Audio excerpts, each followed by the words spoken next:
A lot of people have a big misconception about PowerPoint. They think, wow, this will be great. This will make my speech so easy because this is my teleprompter. Now, what's a teleprompter? That's what newscasters use. So if they're looking right at the camera, they can be reading across a piece of glass. That's what politicians use. If you ever see the President of the United States giving a State of the Union address, they have their entire speech typed up on a computer, scrolling, and then reflected on a TV screen up on a piece of glass they can look at either way. The beauty of it is it's only visible to the speaker. The audience doesn't see any of that. That's why it creates this illusion of the person speaking, knowing what they want to say, looking right at someone, being authoritative. Here's the big problem, though. If you try to use your PowerPoint speech that way, there's no illusion. Everyone else can see all your words up there. So what happens? Well, people get bored. They're thinking, good gracious, does this TJ think we're so stupid we don't know how to read? It's insulting their intelligence. So I beg you, do not use your PowerPoint slide as a teleprompter. It's a disaster. It's horrible. All it's going to do is put your audience to sleep, bore them, and make them think you care so little about them. You're so disrespectful of them, you didn't even bother to prepare anything interesting. You didn't prepare to give the speech. Think back to The Wizard of Oz.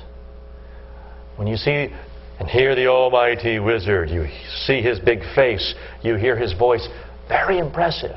He strikes fear with Dorothy and all the others. But the second Toto strips away the curtain and you see this little man back there playing with knobs and this and that, it destroys the whole image he has. He's no longer powerful and authoritative. Instead, he's a fraud. Guess what? You are a fraud if your audience can see you staring, reading at a bunch of things, pushing knobs and all that. When you're giving a presentation, it is a performance. You need to focus on your audience, not the mechanics of it. These are your cue cards up here on the screen. Don't show anybody your cue cards. Think of the best action movie you've seen in the last year, romance. How would it look if the leading man, whether it's Tom Cruise or Robert Redford from a long time ago, came out, oh, honey, Dorothy, I love you, and you see the cameraman pull back and you see the actor reading from cue cards. Kind of ruin the whole mood, wouldn't it? Kind of destroy the illusion. Well, that's exactly what's happening. I know you're not trying to be a movie star, but to some extent, your presentation is still a performance. So don't destroy the illusion that you actually know what you're talking about.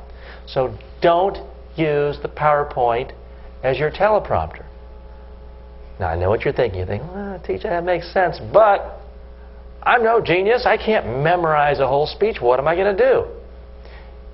You don't have to put your whole speech on the PowerPoint. Instead, there's a much more sophisticated, high-tech solution I've come up with for how you can remember what to say. It's called a good old-fashioned piece of paper. If you need notes, put it on a piece of paper, put it on a table so that no one else has to see it.